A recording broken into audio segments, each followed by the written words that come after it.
Hello students, स्वागत है आप सबका आपका अपना यूट्यूब चैनल अब पढ़ेगा इंडिया में। आज हम लोग इस वीडियो में देखेंगे जो हम लोगों ने एडिटोरिया बिहार दरोगा मेंस का जो हम लोगों ने प्रैक्टिस सेट स्टार्ट कर रखा है एडिटोरिया पब्लिकेशन के बुक से। उस बुक से आज हम लोग देखेंगे प्रैक्टिस सेट नंबर 3। इससे पहले प्रैक्टिस सेट नंबर 1 और 2 जो है वो ऑलरेडी अपलोडेड है। अगर आप नहीं देखें तो जाकर प्लेलिस्ट से देख सकते हैं। इसके साथ ही साथ अन्य काफ़ी सारे बुक से भी प्रैक्टिस सेट्स जो है वो ऑलरेडी अपलोडेड है। आप लोग नहीं देखें तो जाकर वो भी प्लेलिस्ट से देखिए, वो आपके आगामी एग्जाम के लिए काफ़ी महत्वपूर्ण साबित होगा। इसका अगर आप लोगों को पीडीएफ चाहिए तो पीडीएफ के लिए वीडियो के दिए गए डिस्क्रिप्शन लिंक से जाकर टेलीग्राम ग्रुप ज्वाइन कर सकते हैं, या फिर टेलीग्राम में जाकर सर्च कर सकते हैं अब पढ़ेगा इंडिया। वहाँ जो ग्रुप आएगा उस आप लोग ज्वाइन कर लीजिए, वहाँ इसका पीडीएफ जो है वो प्रोवाइड करवा दिया गया है। तो चलिए अब बढ़ते हैं अपने क्वेश्चंस की तरफ। आज का जो हमारा पहला क्वेश्चन है वो यह कह रहा है कि किस पंचवर्षीय योजना में गरीबी हटाओ का नारा दिया गया था। देखिए, गरीबी हटाओ का नारा जो है वो एक्चुअली गरीबी हटाओ देश बचाओ, ये जो नारा है वो 1974 के आम चुनाव में इंदिरा गांधी के द्वारा दिया गया था और 1974 से लेकर 1978 तक था 5वीं पंचवर्षीय योजना। तो इस क्वेश्चन का जो सही आंसर होगा वो होगा ऑप्शन नंबर डी, 5वीं पंचवर्षीय योजना। इसी योजना में 20 सूत्री कार्यक्रम की भी शुरुआत की गई थी। इस योजना का जो मुख्य उद्देश्य था वो गरीबी उन्मूलन तथा आत्मनिर्भरता की प्राप्ति थी। यह योजना जो था वो केवल 4 वर्षों की थी। फिर जो जनता पार्टी की शासन आती है उसके द्वारा 1978 में ही इस योजना को समाप्त करने का निर्णय जो है वो लिया जाता है। नेक्स्ट क्वेश्चन है हमारा क्वेश्चन नंबर 2। निम्नलिखित में से कौन एक भारत में निम्न कृषि उत्पादकता का कारण नहीं है। समाज में व्यापक अंधविश्वास एवं रूढ़िवादिता, ये बिल्कुल है। भूमि पर जनसंख्या का दबाव, ये भी है। जोत का बड़ा आकार, ये गलत है। जोत का छोटा आकार जो है वो भारत में एक निम्न कृषि उत्पादकता का कारण है। जोत का बड़ा आकार कारण नहीं है। तो इस क्वेश्चन का जो सही आंसर होगा वो होगा option number C. Next question कह रहा है कि PLI योजना का उद्देश्य क्या है। एक्चुअली PLI होता है प्रोडक्शन लिंक्ड इनिशिएटिव, और यह जो है वो इसका मेन उद्देश्य जो है वो भारत को वैश्विक आपूर्ति श्रृंखला का एक अभिन्न हिस्सा बनाना है। तो इस क्वेश्चन का सही आंसर होगा वो होगा ऑप्शन नंबर सी। जो केंद्रीय मंत्रिमंडल है उसने भारत की विनिर्माण क्षमताओं और निर्यात को बेहतर बनाने के लिए 10 प्रमुख क्षेत्रों में PLI यानी कि प्रोडक्शन लिंक्ड इनिशिएटिव योजना जो है वो शुरू किया है। नेक्स्ट है हमारा क्वेश्चन नंबर 4। कह रहा है निम्नलिखित में से कौन एक जो है वो महारत्न कंपनी है। Power grid corporation of India, हाँ यही बिल्कुल एक महारत्न कंपनी है। तो इस क्वेश्चन का सही आंसर होगा वो होगा ऑप्शन नंबर ए। बाद बाकी Bharat electronics limited, oil India limited और हिंदुस्तान एरोनॉटिक्स लिमिटेड, यह तीनों कंपनियां जो हैं वो नवरत्न कंपनियां हैं, ना कि महारत्न कंपनियां हैं। अभी फिलहाल देखा जाए तो भारत में 11 महारत्न कंपनियां हैं और 13 जो है वो नवरत्न कंपनियां हैं। तो इस क्वेश्चन का सही आंसर होगा वो होगा ऑप्शन नंबर ए। याद रखिएगा, power grid corporation of India के जो निदेशक हैं उनका नाम है विनोद कुमार सिंह। नेक्स्ट क्वेश्चन है क्वेश्चन नंबर 5। कह रहा मानव विकास सूचकांक जो है वो किस संस्था के द्वारा जारी किया जाता है। तो मानव विकास सूचकांक जो है वो संयुक्त राष्ट्र विकास कार्यक्रम के द्वारा जारी किया जाता है। तो इस क्वेश्चन का सही आंसर होगा वो होगा ऑप्शन नंबर बी, संयुक्त राष्ट्र विकास कार्यक्रम। और यह सूचकांक जो है वो 3 बुनियादी आयामों पर निर्भर होता है। एक है शिक्षा, दूसरा है स्वास्थ्य और तीसरा होता है प्रति व्यक्ति आय। वहीं अगर मानव विकास सूचकांक 2020 की अगर बात करते हैं तो पहले स्थान पर है नॉर्वे और भारत का जो रैंक है वो है 131। नेक्स्ट क्वेश्चन है हमारा क्वेश्चन नंबर 6। कह रहा है निम्नलिखित में से कौन एक जो है वो रिजर्व बैंक का कार्य नहीं है। पत्र मुद्रा का निर्गमन, हाँ ये बिल्कुल रिजर्व बैंक का कार्य है। सरकार के बैंकर का कार्य, ये भी है। बैंक के बैंकों का कार्य, ये भी बिल्कुल है। वित्त आयोग का गठन, ये नहीं है। तो इस क्वेश्चन का सही आंसर होगा वो होगा ऑप्शन नंबर डी, क्योंकि वित्त आयोग का गठन जो है वो राष्ट्रपति के द्वारा किया जाता है और अनुच्छेद 280 में वित्त आयोग के गठन का प्रावधान जो है वो किया गया है। वहीं अगर रिजर्व बैंक की बात करते हैं तो रिजर्व बैंक की स्थापना जो है वो 1 अप्रैल 1935 को किया गया था और 1949 में रिजर्व बैंक का नेशनलाइजेशन यानी कि राष्ट्रीयकरण जो है वो किया गया है। नेक्स्ट क्वेश्चन है क्वेश्चन नंबर 7। कह रहा भूरेलाल समिति का संबंध निम्नलिखित में से किस क्षेत्र से था। तो भूरेलाल कमेटी का गठन जो है वो मोटर वाहन करों में वृद्धि पर विचार करने के लिए किया गया था। तो इस क्वेश्चन का सही आंसर होगा वो होगा ऑप्शन नंबर सी, मोटर वाहन कर। वहीं अगर हम लोग बात करते हैं भुगतान संतुलन, तो याद रखिएगा रंगराजन समिति का संबंध जो था वो भुगतान संतुलन से था। और कृषि साख की अगर बात करते हैं तो खुसरो समिति का संबंध कृषि साख से था। और राष्ट्रीय आय की अगर बात करते हैं तो महान लोभी संबंधी समिति का संबंध जो था वो राष्ट्रीय आय से था। नेक्स्ट क्वेश्चन है क्वेश्चन नंबर 8। कह रहा है निम्नलिखित में से कौन जो है वो एक विश्व बैंक का भाग नहीं है, यह पूछ रहा है। अंतर्राष्ट्रीय विकास परिषद, ये बिल्कुल है। अंतर्राष्ट्रीय वित्त निगम भी है। एक पक्षीय निवेश गारंटी संख्या जो है संस्था जो है वो नहीं है। देखिए यह जो है वो विश्व बैंक के दो अन्य घटक जो है वो बहुपक्षीय निवेश गारंटी संस्था और international centre for settlement of investment dispute है। तो इस क्वेश्चन का जो सही आंसर होगा वो होगा option number C. Next question है क्वेश्चन नंबर 9। क्वेश्चन नंबर 9 कह रहा है कि स्मार्ट शहर मिशन योजना के तहत बिहार में चुने गए नगरों की संख्या कितनी है।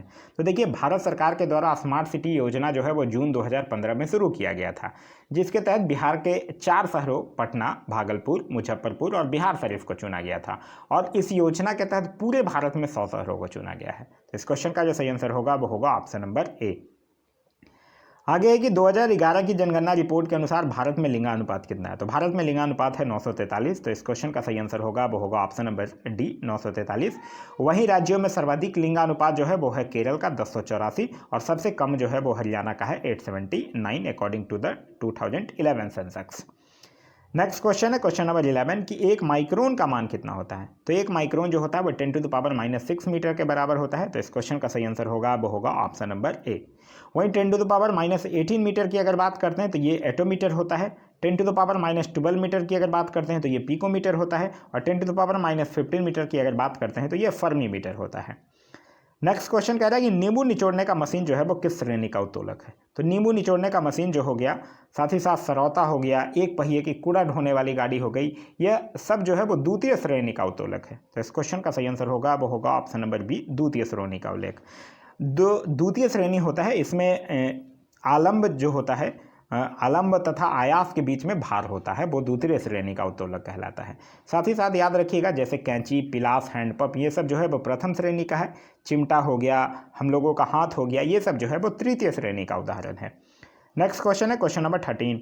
कह रहा है सूची 1 और सूची 2 को सही सुमेलित कीजिए। एक साइड उपकरण है और दूसरे साइड ऊर्जा का स्वरूप परिवर्तन है। सितार की अगर बात करते हैं तो सितार जो है वो यांत्रिक ऊर्जा से ध्वनि ऊर्जा में परिवर्तन करता है। सॉरी, यहाँ विद्युत ऊर्जा है, यांत्रिक से ये ध्वनि में करता है। माइक्रोफोन की अगर बात करते हैं तो ध्वनि ऊर्जा से विद्युत ऊर्जा में करता है। वहीं लाउड स्पीकर की अगर बात करते हैं तो लाउड स्पीकर जो है वो विद्युत ऊर्जा से ध्वनि ऊर्जा में करता है और डायनेमो जो है वो यांत्रिक ऊर्जा से ध्वनि ऊर्जा में करता है, विद्युत ऊर्जा में करता है। तो इस क्वेश्चन का जो सही आंसर होगा वो होगा ऑप्शन नंबर डी जो होगा वो इसका सही आंसर होगा। नेक्स्ट क्वेश्चन है हमारा क्वेश्चन नंबर 14। कह रहा है निम्नलिखित में से असत्य कथन की पहचान आपको करना है। कह रहा है कि आंख जो है वो कैमरे की तरह कार्य करता है, ये बिल्कुल सही है, आंख जो है वो कैमरे की तरह कार्य करता है। आइरिस जो है वो आंख में जाने वाला प्रकाश की मात्रा को नियंत्रित करता है, ये भी बिल्कुल सही है। फिर कह रहा है अधिक प्रकाश में आइरिस फैलकर बड़ा हो जाता है, ये गलत है। अधिक प्रकाश में आइरिस एक्चुअली सिकुड़कर छोटा हो जाता है। आइरिस की अगर हम लोग बात करते हैं तो जो हमारा कॉर्निया होता है उसके ठीक पीछे एक पर्दा होता है जिसको कि आइरिस कहा जाता है और आइरिस के बीच में एक छेद होता है जिसे आंख की पुतली कहा जाता है। और आइरिस जो है वो आंख में जाने वाले प्रकाश की मात्रा को नियंत्रित करता है। अधिक प्रकाश में वो सिकुड़ जाता है और कम प्रकाश में वो फैल जाता है। तो यहाँ सी जो है वो गलत है। तो इस क्वेश्चन का सही आंसर होगा वो होगा option number C. Next question है क्वेश्चन नंबर 15। कह रहा है निम्नलिखित में से कौन सा कथन जो है वो गलत है। विद्युत धारा जो है वो चुंबकीय क्षेत्र उत्पन्न करती है, ये बिल्कुल सही है। फिर कह रहा है जब एक धारावाही चालक को चुंबकीय क्षेत्र में रखा जाता है तो उस पर कोई बल नहीं लगता है, ये गलत है। क्योंकि देखिए जब भी एक धारावाही चालक को चुंबकीय क्षेत्र में रखा जाएगा तो उस पर एक बल आरोपित होता है जिसको कि लॉरेंज बल या फिर चुंबकीय बल कहते हैं। जिस बल की जो दिशा होती है वो चुंबकीय क्षेत्र की दिशा तथा कण की चलने की दिशा जो होगी वो दोनों लंबवत होगी। तो इस क्वेश्चन का जो सही आंसर होगा वो होगा option number B. Next question है क्वेश्चन नंबर 16। वनस्पति तेलों से कृत्रिम घी बनाने में उत्प्रेरक के रूप में किसका प्रयोग किया जाता है। तो वो निकेल का प्रयोग जो है वो उत्प्रेरक के रूप में किया जाता है। तो इस क्वेश्चन का जो सही आंसर होगा वो होगा ऑप्शन नंबर बी निकेल का। एक ये जो प्लैटिनम है तो ये याद रखिएगा, संपर्क विधि से सल्फ्यूरिक अम्ल बनाने में प्लैटिनम चूर्ण का जो है वो प्रयोग किया जाता है। और एल्यूमिना की अगर बात करते हैं तो अल्कोहल से ईथर बनाने में गर्म एल्यूमिना का जो है वो उत्प्रेरक के रूप में प्रयोग किया जाता है। नेक्स्ट क्वेश्चन कह रहा है कि दाब, बल और क्षेत्रफल में क्या संबंध है। तो दाब बराबर होता है बल अपॉन में क्षेत्रफल, क्योंकि दाब जो होता है वो बल और क्षेत्रफल का अनुपात होता है। यदि अगर क्षेत्रफल कम होगा तो दाब बढ़ता है तथा यदि क्षेत्रफल बढ़ेगा तो दाब घटेगा और बल के बढ़ने से भी दाब जो है वो बढ़ता है। तो इस क्वेश्चन का जो सही आंसर होगा वो होगा option number B. Next question कह रहा है कि प्राकृतिक रबड़ जो है वो किसका बहुलक होता है। तो प्राकृतिक रबड़ जो है वो आइसोप्रीन का बहुलक होता है जो कि एक थर्मोप्लास्टिक है। तो इस क्वेश्चन का जो सही आंसर होगा वो होगा option number D isoprene. Next है कि फिनॉल का उपयोग जो है वो मुख्यतः किस कार्य हेतु किया जाता है? तो फिनॉल का जो उपयोग है वो मुख्यतः जीवाणुनाशक के रूप में किया जाता है। तो इस क्वेश्चन का जो सही आंसर होगा वो होगा ऑप्शन नंबर ए, जीवाणुनाशक। फिनॉल जो है वो एक बिसैला रंगहीन जो है वो एक गंध वाला गैस है, जो पदार्थ है, और यह जो है वो ब्रोमीन के साथ मिलने पर सफ़ेद रंग का जो है वो अवशेष देता है। नेक्स्ट क्वेश्चन कह रहा है प्याज एवं लहसुन में गंध का कारक क्या है? तो यह है पोटेशियम की उपस्थिति। तो इस क्वेश्चन का जो सही आंसर होगा वो होगा option number C. Next question कह रहा है कि कीटभक्षी पौधे उगते हैं जहां पर कमी होती है। तो कीटभक्षी पौधे वहां पर उगते हैं जहां पर नाइट्रोजन की कमी होती है। तो इस क्वेश्चन का सही आंसर होगा वो होगा ऑप्शन नंबर ए, नाइट्रोजन। नेक्स्ट क्वेश्चन कह रहा है कि कोशिका सिद्धांत का प्रतिपादन किसने किया था? तो कोशिका सिद्धांत का प्रतिपादन जो है वो स्लाइडेन एवं स्वयं के द्वारा 1838 और 39 में किया गया था। तो इस क्वेश्चन का जो सही आंसर होगा वो होगा ऑप्शन नंबर सी। वहीं अगर हम लोग बात करते हैं पेलेट की, तो इसके द्वारा राइबोसोम्स की खोज किया गया था। अल्टमैन की अगर बात करते हैं तो इन्होंने माइटोकॉन्ड्रिया की खोज किया था। और डी डुबे की अगर बात करते हैं तो इन्होंने लाइसोसोम की खोज की थी। नेक्स्ट क्वेश्चन है क्वेश्चन नंबर 23 कि गुणसूत्रों में पाए जाने वाले अनुवांशिक पदार्थ को क्या कहा जाता है? तो इसको कहा जाता है जीनोम। तो इस क्वेश्चन का जो सही आंसर होगा वो होगा ऑप्शन नंबर बी, जीनोम। गुणसूत्र का जो नामकरण है वो डब्ल्यू बाल्डेयर के द्वारा किया गया था। और जीन जो होता है वो गुणसूत्रों पर स्थित होता है और अनुवांशिकता की इकाई जो होती है वो जीन होता है। नेक्स्ट क्वेश्चन है हमारा क्वेश्चन नंबर 24। कह रहा है कि निम्नलिखित में से किस शैवाल का उपयोग जो है वो आयोडीन बनाने हेतु किया जाता है? तो ये किया जाता है लेमिनेरिया का। तो इस क्वेश्चन का जो सही आंसर होगा वो होगा option number C. Next question है क्वेश्चन नंबर 25 कि गन्ने में लाल अपक्षय नामक रोग जो है वो किसके कारण से होता है? तो यह एक कवक में होने वाली बीमारी है। तो इस क्वेश्चन का सही आंसर होगा वो होगा ऑप्शन नंबर सी, कवक के कारण होने वाला बीमारी है। देखिए, कवक के कारण और भी पौधे में अनेक बीमारियां होते हैं, जैसे कि सरसों का जो सफ़ेद रस्ट रोग है, गेहूं का जो ढीला समट रोग है, आलू की अंगमारी है, मूंगफली का टिक्का रोग है, धान में चीती है, ये सब जो है वो कवक से होने वाली पौधे में बीमारियां होती हैं। नेक्स्ट क्वेश्चन है क्वेश्चन नंबर 26। कह रहा है निम्नलिखित में से कौन सा पादप हार्मोन जो है वो बीजों को सुप्त अवस्था में रखता है? तो यह रखता है, ये कौन सा पादप हार्मोन पूछ रहा है आपसे, जो रखता है? तो ये रखता है एब्सिसिक। तो इस क्वेश्चन का जो सही आंसर होगा वो होगा ऑप्शन नंबर बी। यह जो है वो पुष्पन में बाधक होता है। एक्चुअली ऑक्सीन की बात करते हैं तो ऑक्सीन जो होता है वो पौधे में पाए जाने वाला वृद्धि रोधक हार्मोन है। वहीं जिब्रेलिन की अगर बात करते हैं तो जिब्रेलिन जो है वो बीजों की प्रस्तुति जो भंग करके उन्हें अंकुरित होने के लिए प्रेरित करता है, और साथ ही यह पौधे को लंबा करता है और फूल बनने में भी मदद करता है। नेक्स्ट क्वेश्चन है क्वेश्चन नंबर 27 कि 1984 ईस्वी में घटित भोपाल गैस कांड में किस गैस का रिसाव हुआ था? तो यह बात है 3 दिसंबर 1984 की, जब भोपाल की यूनियन कार्बाइड फैक्ट्री में जो उर्वरक बनाती है उसमें मिथाइल आइसोसाइनेट नामक जहरीली गैस का रिसाव हो गया था। तो इस क्वेश्चन का जो सही आंसर होगा वो होगा ऑप्शन नंबर ए, मिथाइल आइसोसाइनाइट। नेक्स्ट क्वेश्चन है कि निम्नलिखित में से किस संघ के जीवों की देह गुहा हीमोसील कहलाती है? तो यह कहलाता है ऑर्थोपोडा का। तो इस क्वेश्चन का सही आंसर होगा वो होगा option number D, arthropoda. Arthropoda के ही जीवों की जो देह है वो गुहा हेमोसील कहलाती है। इस संघ के एक्चुअली जो जीव होते हैं उनका शरीर जो है वो 3 भागों में विभक्त होता है, सिर, बछ और उदर में विभक्त होता है। यह जनरली जो होते हैं वो एक लिंगी होते हैं और इनका निषेचन जो होता है वो शरीर के अंदर होता है। नेक्स्ट क्वेश्चन है क्वेश्चन नंबर 29। लाल रक्त कण के संबंध में असत्य कथन की पहचान कीजिए। कह रहा है स्तनधारियों के लाल रक्त कण जो है वो ओहियाबतल होते हैं, ये बिल्कुल सही है। फिर कह रहा है विटामिन B12 आरबीसी के निर्माण में सहायक होता है, ये भी सही है। फिर कह रहा है आरबीसी की संख्या जो है वो हीमोग्लोबिमीटर द्वारा ज्ञात किया जाता है, ये गलत है। आरबीसी की संख्या जो है वो हीमोसाइटोमीटर के द्वारा ज्ञात किया जाता है। आरबीसी का जो मुख्य कार्य होता है वो शरीर की प्रत्येक कोशिका तक ऑक्सीजन पहुंचाना होता है और कार्बन डाइऑक्साइड को वापस लाना होता है। हीमोग्लोबिन की अगर बात करते हैं तो इसमें पाए जाने वाला एक लौह यौगिक होता है जिसको कि हीमेटीन कहा जाता है। आरबीसी का निर्माण जो है वो अस्थिमज्जा में होता है और इसकी मृत्यु जो है वो यकृत और प्लीहा में होती है। नेक्स्ट क्वेश्चन है क्वेश्चन नंबर 30। सूची 1 और सूची 2 को मैच करना है। एक साइड बीमारी है और दूसरे साइड वायरस के नाम दिए गए हैं। डेंगू ज्वर की अगर बात करते हैं तो ये अरबो वायरस के साथ मैच करेगा। इन्फ्लुएंजा जो है वो मिक्सो वायरस के साथ मैच करेगा। खसरा जो है वो मोबली वायरस के साथ मैच करेगा और चेचक जो है वो बैरियोला वायरस के साथ मैच करेगा। तो इस तरह से इस क्वेश्चन का जो सही आंसर होगा वो होगा option number B. Next question है क्वेश्चन नंबर 31 कह रहा है कि पौधे में स्रावित होने वाला वह हार्मोन जिसके कारण उसका तना जो है वो सूरज की रोशनी की ओर झुकता है क्या कहलाता है? तो वो होता है ऑक्सीन के कारण। तो इस क्वेश्चन का सही आंसर होगा वो होगा ऑप्शन नंबर ए, ऑक्सीन के कारण। पौधे के जो तने का झुकाव जो होता है वो ऑक्सीन हार्मोन के ही कारण होता है। इसका निर्माण जो है वो पौधे के ऊपरी हिस्से में होता है और यह जो है वो पौधे की वृद्धि को नियंत्रित करने वाला हार्मोन होता है। यह हार्मोन जो है वो पत्तियों का विलगन को रोकता है और साथ ही साथ खरपतवार को भी नष्ट कर देता है। नेक्स्ट क्वेश्चन है क्वेश्चन नंबर 32।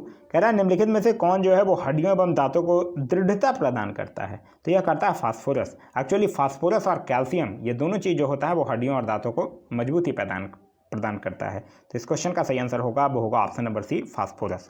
वहीं अगर लोहा की बात करते हैं तो लोहा जो है वो हीमोग्लोबिन बनने हेतु आवश्यक होता है।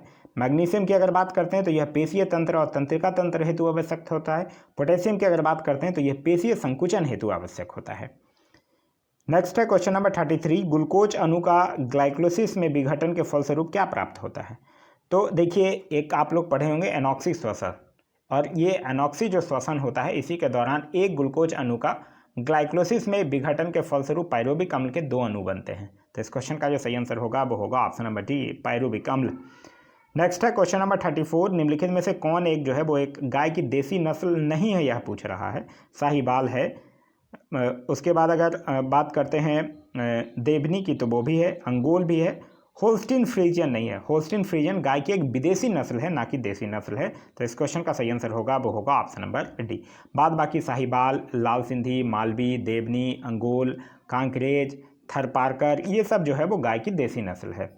नेक्स्ट क्वेश्चन है question number 35। National dairy research institute की स्थापना कहाँ की गई थी? नेशनल डेयरी रिसर्च इंस्टीट्यूट की स्थापना जो है वो करनाल में किया गया था। तो इस क्वेश्चन का आंसर होगा वो होगा ऑप्शन नंबर बी, करनाल। वहीं अगर पूछते राष्ट्रीय डेयरी विकास बोर्ड की स्थापना तो वो 1965 में आनंद में किया गया था। भारत में दूध उत्पादन में उत्तर प्रदेश जो है वो प्रथम स्थान पर है। ऑपरेशन फ्लड का संबंध जो है वो दूध उत्पादन से ही है। और राष्ट्रीय डेयरी विकास बोर्ड के जो प्रथम चेयरमैन थे वो डॉक्टर वर्गीज कुरियन थे। नेक्स्ट क्वेश्चन है क्वेश्चन नंबर 36। निम्नलिखित में से कौन सी एक जो है वो मछली की प्रजाति है? तो सी हॉर्स जो है वो समुद्री घोड़ा, वो एक प्रकार की मछली है जो समुद्र में पाई जाती है। तो इस क्वेश्चन का सही आंसर होगा वो होगा ऑप्शन नंबर डी। आगे कह रहा है कि हॉट स्पॉट की अवधारणा जो है वो किसके द्वारा दी गई थी? तो हॉट स्पॉट की अवधारणा जो है वो नॉर्मन मॉरेस के द्वारा दिया गया था। मतलब जिन स्थानों या क्षेत्र में अत्यधिक जो जैव विविधता पाई जाती है उसको हॉट स्पॉट कहा जाता है। भारत में अगर देखा जाए तो 2 प्रमुख हॉट स्पॉट हैं, एक पश्चिमी घाट और एक पूर्वी हिमालय। तो इस क्वेश्चन का सही आंसर होगा वो होगा option number C. Next question कह रहा है कि वियना कन्वेंशन का संबंध किससे है? तो वियना कन्वेंशन का संबंध जो है वो ओजोन परत संरक्षण से है। यह बात है 1985 की, जब वियना में एक ओजोन परत के संरक्षण के लिए एक बहुपक्षीय समझौता किया गया था जिसको कि वियना संधि के नाम से जाना गया था। और फिर यह संधि जो है वो 1988 में लागू हो गया था। तो इस क्वेश्चन का जो सही आंसर होगा वो होगा ऑप्शन नंबर ए, ओजोन परत संरक्षण। ध्यान रखिएगा जो मॉन्ट्रियल प्रोटोकॉल 1987 है वो भी ओजोन परत संरक्षण से ही संबंधित है। नेक्स्ट क्वेश्चन है क्वेश्चन नंबर 39। कह रहा है खट्टे स्वाद के लिए कोशिकाएं जीव के किस भाग में होती है? तो ये जीव के पार्श्व किनारे पर खट्टे स्वाद के लिए कोशिकाएं होती हैं। तो इस क्वेश्चन का जो सही आंसर होगा वो होगा ऑप्शन नंबर बी। और जीव के सबसे पिछले भाग पे कड़वे स्वाद का, आगे के किनारों पर नमकीन, सबसे आगे पर मीठे स्वाद का अनुभव होता है। नेक्स्ट क्वेश्चन है क्वेश्चन नंबर 40। कह रहा है निम्नलिखित में से कौन एक जो है वो जैव प्रदूषक है? तो एंथ्रेक्स वायरस जो होता है वो एक जैव प्रदूषक है। जैव प्रदूषक का मतलब वैसा प्रदूषक होता है जो कि जीवाणु, विषाणु या अन्य सूक्ष्म जीवों के द्वारा फैलता है। तो इस क्वेश्चन का जो सही आंसर होगा वो होगा option number D. Next question है क्वेश्चन नंबर 41। एक साइड अनुसंधान संस्थान दिए गए हैं, दूसरे साइड स्थान दिए गए हैं। केंद्रीय गन्ना अनुसंधान संस्थान कोयम्बटूर में है। केंद्रीय औषधि अनुसंधान संस्थान लखनऊ में है। राष्ट्रीय धातु विज्ञान प्रयोगशाला वो जमशेदपुर में है। और केंद्रीय चमड़ा अनुसंधान संस्थान जो है वो चेन्नई में है। तो इस तरह से इस क्वेश्चन का जो सही आंसर होगा वो होगा ऑप्शन नंबर बी। नेक्स्ट है क्वेश्चन नंबर 42। कह रहा है निम्नलिखित में से कौन सा कथन जो है वो असत्य है, यह आपको बताना है। कह रहा है लावनी महाराज का प्रमुख लोक नृत्य है, ये बिल्कुल सही है। रेड क्रॉस की स्थापना हेनरी ड्यूडेट के द्वारा किया गया था, ये भी बिल्कुल सही है। कलिंग पुरस्कार साहित्य के क्षेत्र में दिया जाता है, ये गलत है, क्योंकि कलिंग पुरस्कार हो गया, भटनागर पुरस्कार हो गया, ये सब जो है वो विज्ञान के क्षेत्र में दिया जाता है, ना कि साहित्य के क्षेत्र में। तो इस क्वेश्चन का जो सही आंसर होगा वो होगा ऑप्शन नंबर सी। नेक्स्ट है क्वेश्चन नंबर 43, राष्ट्रीय विधि दिवस कब मनाया जाता है? तो राष्ट्रीय विधि दिवस जो है वो 26 नवंबर को मनाया जाता है। तो इस क्वेश्चन का सही आंसर है ऑप्शन नंबर बी, 26 नवंबर। वहीं अगर 24 अक्टूबर की बात करते हैं तो 24 अक्टूबर को संयुक्त राष्ट्र दिवस मनाया जाता है। 1 दिसंबर को विश्व एड्स दिवस मनाया जाता है। 9 अक्टूबर को विश्व डाक दिवस मनाया जाता है। नेक्स्ट क्वेश्चन है क्वेश्चन नंबर 44, कह रहा है विश्व का सबसे ऊंचा झरना जो है वो किस देश में स्थित है? तो विश्व का सबसे ऊंचा झरना जो है वो एंजिल, जो कि वेनेजुएला में स्थित है। तो इस क्वेश्चन का जो सही आंसर होगा वो होगा ऑप्शन नंबर सी, और एंजिल जो है वो लगभग 979 मीटर है इसका ऊंचाई। नेक्स्ट क्वेश्चन है क्वेश्चन नंबर 45, एक साइड देश है और दूसरे साइड राजधानी है, आपको मैच करना है। नॉर्वे की राजधानी की अगर बात करते हैं तो वो है ओस्लो, ग्रीनलैंड की राजधानी है नूक, बेलीज की राजधानी है बेल्मोपैन, रवांडा की राजधानी है किगाली। तो इस तरह से इस क्वेश्चन का जो सही आंसर होगा वो होगा ऑप्शन नंबर ए। नेक्स्ट क्वेश्चन है क्वेश्चन नंबर 46, कह रहा संविधान सभा में किसके द्वारा उद्देश्य प्रस्ताव पेश किया गया था? देखिए, संविधान सभा की कार्यवाही में 13 दिसंबर 1946 को जवाहरलाल नेहरू के द्वारा पेश किए गए उद्देश्य प्रस्ताव के साथ ही शुरू हुआ था।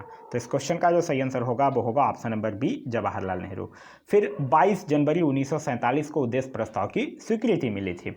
अगर और बात करते हैं संविधान के बारे में तो 11 दिसंबर 1946 को राजेंद्र प्रसाद को संविधान सभा का अस्थायी अध्यक्ष घोषित किया गया था। संविधान का प्रारूप जो है वो BN राव के द्वारा तैयार किया गया था, और देश विभाजन के बाद संविधान सभा का जो पुनर्गठन हुआ था वो 31 अक्टूबर 1947 को किया गया था। नेक्स्ट क्वेश्चन है क्वेश्चन नंबर 47, भारतीय संविधान की प्रस्तावना में पहली बार कब संशोधन किया गया था? देखिए, प्रस्तावना में अभी तक एक ही बार संशोधन हुआ है और वो हुआ है 42वां संविधान संशोधन अधिनियम 1976 के द्वारा, जिसके द्वारा 3 शब्द जोड़े गए हैं, समाजवादी, पंथनिरपेक्ष और राष्ट्र की अखंडता। तो इस क्वेश्चन का जो सही आंसर होगा वो होगा ऑप्शन नंबर ए, 1976 में। संविधान की प्रस्तावना से याद रखिएगा, संविधान के प्रस्तावना को ही संविधान की कुंजी कहा जाता है। प्रस्तावना के अनुसार संविधान के अधीन जो समस्त शक्तियों का स्रोत है वो भारत के लोग ही हैं। भारत के संविधान की प्रस्तावना में 3 प्रकार का न्याय, 5 प्रकार की स्वतंत्रता और 2 प्रकार की सामान्यता का उल्लेख जो है वो किया गया है। नेक्स्ट क्वेश्चन है क्वेश्चन नंबर 48, भारतीय संविधान में संविधान संशोधन की प्रक्रिया का प्रावधान किस देश से लिया गया है? देखिए, संविधान संशोधन का प्रक्रिया जो है वो दक्षिण अफ्रीका के संविधान से लिया गया है। तो इस क्वेश्चन का सही आंसर होगा वो होगा ऑप्शन नंबर डी, दक्षिण अफ्रीका। वहीं अगर हम लोग बात करते हैं कि कनाडा की, तो कनाडा से क्या लिया गया है? संघात्मक विशेषताएं जो हैं वो कनाडा से लिया गया है। जापान की अगर बात करते हैं तो विधि द्वारा स्थापित प्रक्रिया जो है वो जापान के संविधान से लिया गया है।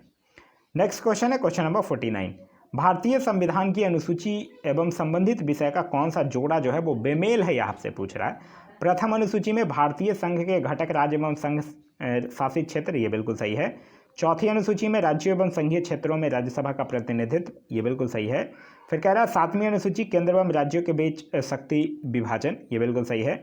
9वीं अनुसूची दल बदल संबंधी प्रावधान, ये गलत है, क्योंकि 9वीं अनुसूची में राज्य के द्वारा संपत्तियों के अधिग्रहण की विधियों का उल्लेख किया गया है, और यह जो है वो 9वीं अनुसूची जो है वो प्रथम संविधान संशोधन अधिनियम 1951 के द्वारा जोड़ा गया था। लेकिन अगर दल संबंधी प्रावधान की अगर बात करते हैं तो यह 10वीं अनुसूची में है, जिसको कि 52वां संविधान संशोधन अधिनियम 1985 के द्वारा जोड़ा गया है। तो इस क्वेश्चन का सही आंसर होगा वो होगा option number D. Next question है क्वेश्चन नंबर 50, 44वां संविधान संशोधन 1978 ईस्वी के द्वारा संपत्ति के अधिकार को मौलिक अधिकार की सूची से हटाकर इसे संविधान के किस अनुच्छेद में रखा गया है? तो इसको संविधान के अनुच्छेद 301 के अंतर्गत कानूनी अधिकार के रूप में रखा गया है। तो इस क्वेश्चन का जो सही आंसर होगा वो होगा ऑप्शन नंबर बी, अनुच्छेद 301 के तहत। अगर हम लोग बात करते हैं मूल अधिकार की, मौलिक अधिकार की, तो यह जो है वो भाग 3 में अनुच्छेद 12 से 35 तक वर्णित है, और इसे जो है वो संयुक्त राज्य अमेरिका के संविधान से लिया गया है। नेक्स्ट क्वेश्चन है क्वेश्चन नंबर 51, निम्नलिखित में से कौन सा राष्ट्रपति के विधायी शक्तियों के अंतर्गत प्राप्त है? महान्याय आबादी की नियुक्ति करना नहीं, ये विधायी शक्तियां नहीं है राष्ट्रपति की। संसद के संयुक्त अधिवेशन का आवाहन करना, ये बिल्कुल सही है।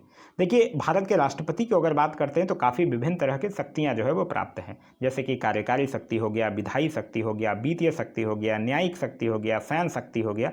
तो ये राष्ट्रपति को ये सब शक्तियाँ जो हैं वो ऑलरेडी प्राप्त हैं।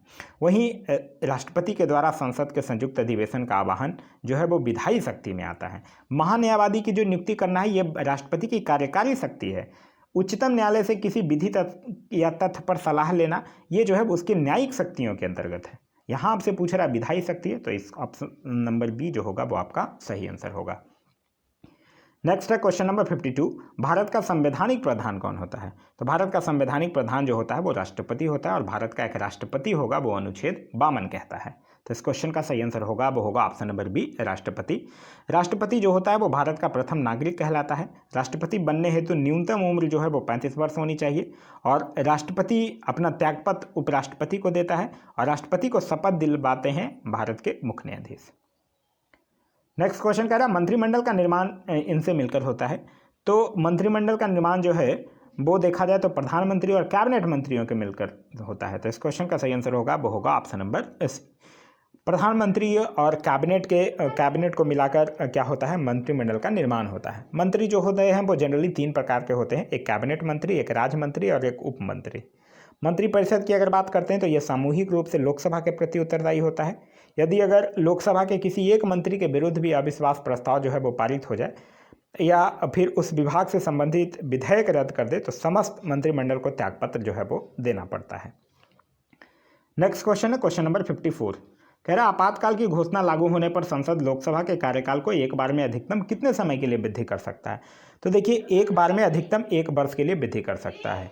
1976 ईस्वी में लोकसभा का कार्यकाल जो है वो 2 बार 1-1 वर्ष के लिए बढ़ाया गया था। तो इस क्वेश्चन का जो सही आंसर होगा वो होगा ऑप्शन नंबर ए, 1 वर्ष। नेक्स्ट है क्वेश्चन नंबर 55, कह रहा भारत के नियंत्रक व महालेखक परीक्षक का कार्यकाल कितना होता है?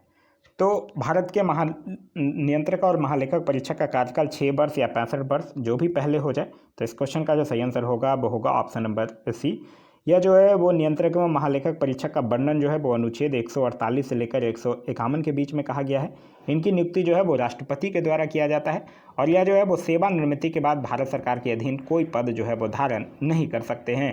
यह जो है वो सार्वजनिक धन के संरक्षक होते हैं और यह जो है वो संसद की लोक लेखा समिति के गाइड, मित्र और मार्गदर्शक के रूप में कार्य करते हैं। नेक्स्ट क्वेश्चन कह रहा है कि ब्लूमबर्ग बिलियनियर्स इंडेक्स 2022 के अनुसार, यह देखिए एक पार्टिकुलर इंडेक्स दे दिया, इसके अनुसार आपसे पूछ रहा है कि एशिया के सबसे धनी व्यक्ति कौन बने हैं? तो वो बने हैं गौतम अडानी। तो इस क्वेश्चन का जो सही आंसर होगा वो होगा option number C, Gautam Adani. Next question है कि गणतंत्र दिवस परेड 2022 में किस राज्य की झांकी को सर्वश्रेष्ठ राज्य के रूप में चुना गया? देखिए इस बार 26 जनवरी 2022 को टोटल 12 राज्य और केंद्र शासित प्रदेशों की झांकी जो है वो भाग ली थी, जिसमें कि उत्तर प्रदेश की झांकी को सर्वश्रेष्ठ चुना गया है। तो इस क्वेश्चन का जो सही आंसर होगा वो होगा option number D, Uttar Pradesh. Next है क्वेश्चन नंबर 58, कह रहा है कि विधानसभा में धन विधेयक पेश करने हेतु किसकी पूर्ण अनुमति आवश्यक है? देखिए राज्यपाल की पूर्ण अनुमति से ही पेश किया जा सकता है विधानसभा में धन विधेयक। तो इस क्वेश्चन का सही आंसर होगा वो होगा ऑप्शन नंबर डी, राज्यपाल। हाँ, राज्यपाल की ही पूर्व अनुमति से ही पेश किया जा सकता है।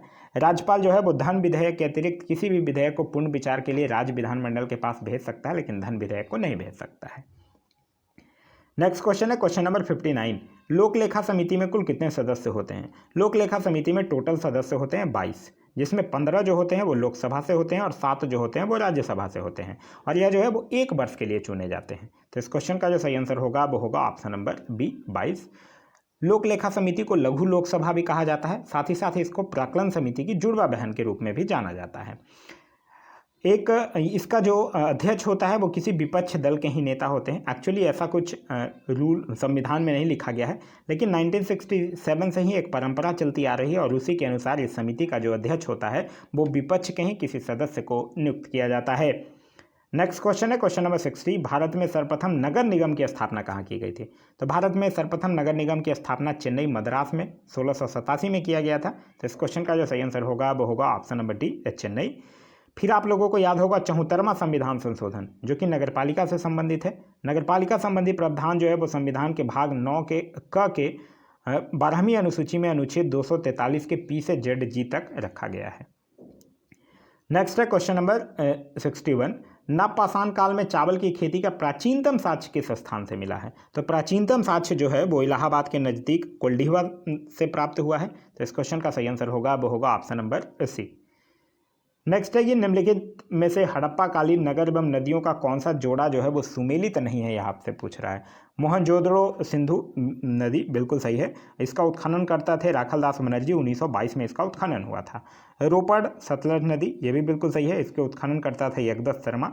रंगपुर मादर ये भी सही है, इसके उत्खनन करता थे रंगनाथ राव।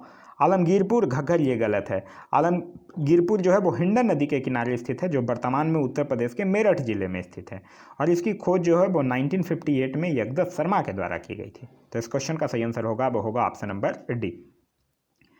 आगे है कि समुद्रगुप्त द्वारा चलाए गए सोने के सिक्के में सर्वाधिक लोकप्रिय कौन था। तो देखिए समुद्रगुप्त जो था वो 6 प्रकार के सोने का सिक्का चलाया था, जैसे कि गरुड़, धनुधर, परशु, बीनाशरण, ये सब वो 6 प्रकार के सोने के सिक्का चलाया था, जिसमें गरुड़ जो था वो सर्वाधिक लोकप्रिय था। तो इस क्वेश्चन का सही आंसर होगा वो होगा ऑप्शन नंबर सी। याद रखिएगा समुद्रगुप्त को भारत का नेपोलियन भी कहा जाता है। नेक्स्ट क्वेश्चन है क्वेश्चन नंबर 64। दसराज युद्ध का वर्णन ऋग्वेद के किस मंडल में है। दसराज युद्ध का वर्णन जो है वो ऋग्वेद के 7वें मंडल में है। यह युद्ध जो है वो परूसनी नदी के किनारे लड़ा गया था, और इस युद्ध में सुदास जो है वो विजयी हुए थे। तो इस क्वेश्चन का जो सही आंसर होगा वो होगा ऑप्शन नंबर सी 7 में। नेक्स्ट है कि सूची 1 और सूची 2 को सम्मिलित करना है। एक साइड शासक है और दूसरी साइड वंश है। देवराय प्रथम ये संगम वंश, नरसिंह सालूब वंश, कृष्णदेवराय तुलुप वंश और तिरुमल आरबीडू वंश। तो इस क्वेश्चन का जो सही आंसर होगा वो होगा ऑप्शन नंबर ई। ये सब जो है वो सामने सामने ही लिखा गया है। नेक्स्ट है क्वेश्चन नंबर 66। फ्रांसीसियो की पहली कोठी भारत में कहाँ खोली गई थी। तो फ्रांसीसियो जो थे वो भारत में पहली कोठी जो है वो फ्रैंक कैरो के द्वारा सूरत में 1668 में स्थापित किया गया था। फिर दूसरी कोठी जो है वो मसूलीपट्टनम में खोला गया था। तो इस क्वेश्चन का जो सही आंसर होगा वो होगा ऑप्शन नंबर ए सूरत में। नेक्स्ट क्वेश्चन है कि निम्न में से किसने कहा था कि कांग्रेस जो है वो क्षय रोग से मरने वाली है। तो कांग्रेस जो है वो क्षय रोग से मरने वाली है, यह किसने कहा था। यह अरविंद घोष ने कहा था। तो इस क्वेश्चन का सही आंसर होगा वो होगा option number A Arvind Ghosh. Congress की बात करते हैं तो याद रखिएगा 28 दिसंबर 1885 को बंबई में ए.ओ. ह्यूम के नेतृत्व में भारतीय राष्ट्रीय कांग्रेस की स्थापना जो है वो किया गया था। नेक्स्ट है कि किस वायसराय ने भारत में वित्तीय विकेंद्रीकरण की नीति जो है वो शुरुआत किया था। तो वित्तीय विकेंद्रीकरण की नीति जो है वो लॉर्ड मेयो के द्वारा शुरू किया गया था। तो इस क्वेश्चन का सही आंसर होगा वो होगा option number C Lord Mayo. Lord Mayo का जो टेन्योर था वो 1869 से लेकर 1872 तक था। लॉर्ड मेयो ही जो था वो भारतीय राजाओं के पुत्रों की उचित शिक्षा के लिए अजमेर में एक मेयो कॉलेज की स्थापना किया था। 1872 में उसने कृषि विभाग की भी स्थापना किया था, और फिर 1872 में ही एक अफगान जो था वो मेयो की हत्या जो है वो अंडमान एवं निकोबार में चाकू मारकर कर दिया था। साथ ही साथ एक और इम्पॉर्टेंट तथ्य याद रखिएगा लॉर्ड मेयो से कि भारत में अंग्रेज के समय में जो प्रथम जनगणना 1872 में हुआ था वो लॉर्ड मेयो के कार्यकाल में ही हुआ था। नेक्स्ट क्वेश्चन है क्वेश्चन नंबर 69।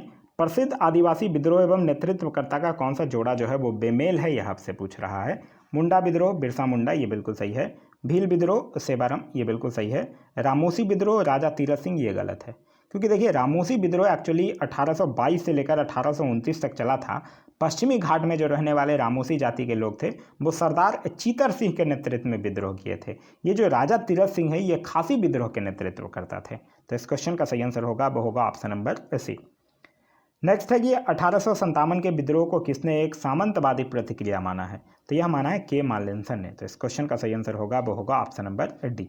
वहीं अगर टी.आर. होम्स की बात करते हैं तो टी.आर. होम्स जो है वो 1857 के विद्रोह को सभ्यता एवं बर्बरता का संघर्ष कहा था। वहीं अगर ईश्वरी प्रसाद की अगर बात करते हैं तो ईश्वरी प्रसाद इसे स्वतंत्रता संग्राम माने थे। 1857 की क्रांति से याद रखिएगा 10 मई 1857 के दिन मेरठ की पैदल टुकड़ी 20 NI से 1857 की क्रांति की शुरुआत हुई थी, और 1857 ईस्वी की क्रांति के समय भारत का गवर्नर जनरल लॉर्ड कैनिंग था और इंग्लैंड का प्रधानमंत्री पॉमस्टन था। नेक्स्ट क्वेश्चन है क्वेश्चन नंबर 71।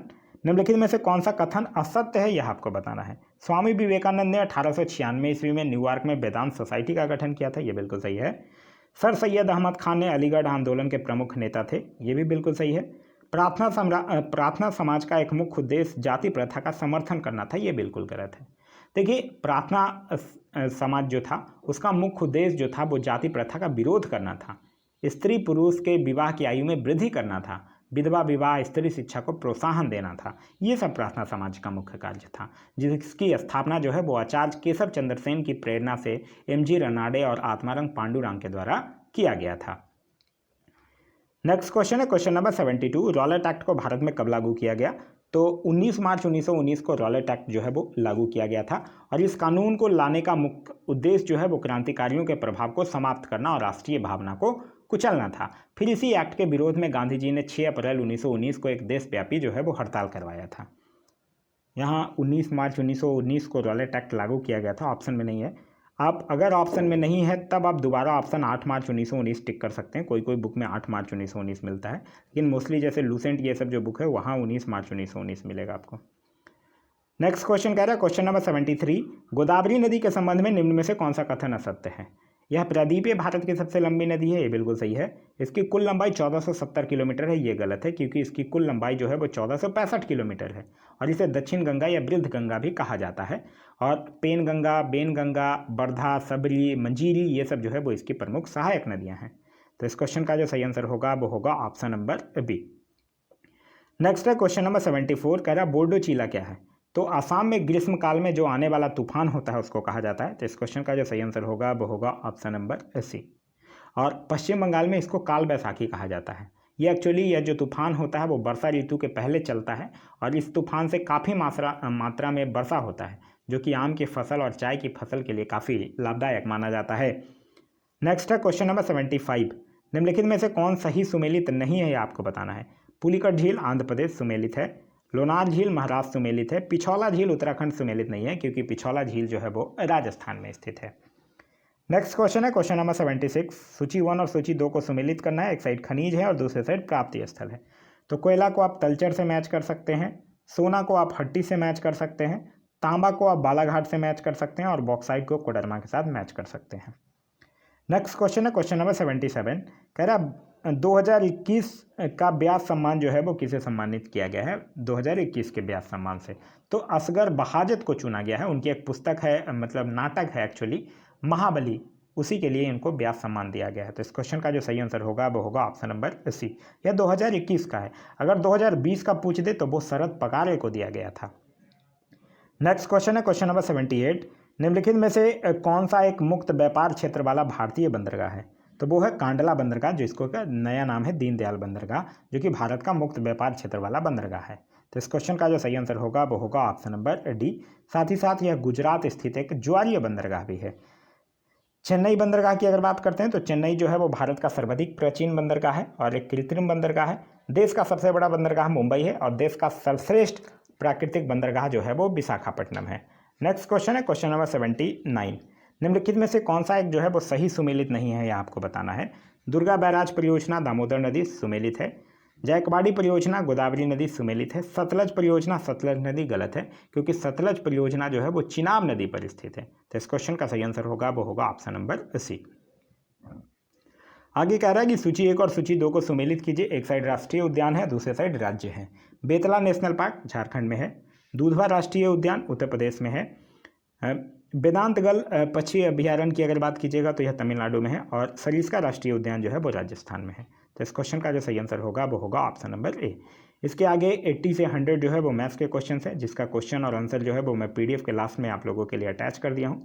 पीडीएफ के लिए मैं आप लोगों को ऑलरेडी बता दिया हूँ कि इसका पीडीएफ जो है वो टेलीग्राम ग्रुप या व्हाट्सएप ग्रुप से आप लोग जाकर ले सकते हैं, वहाँ इसका पीडीएफ जो है वो अवेलेबल है। तो यह वीडियो आप लोगों को कैसा लगा कमेंट करके जरूर बताइएगा। साथ ही साथ इस वीडियो से कुछ सीखने के लिए मिला तो एक लाइक जरूर कर दीजिएगा। वीडियो पसंद आ रहा है तो अपने दोस्तों के साथ शेयर करना ना भूलें। अभी तक आप इस चैनल पर नए हैं या चैनल को सब्सक्राइब नहीं किए हैं तो चैनल को सब्सक्राइब कर लीजिए और साथ ही साथ बेल आइकन दबा लीजिए ताकि हमारे सारे वीडियो के नोटिफिकेशन जो है वो आपको मिलते रहें। Thanks for watching.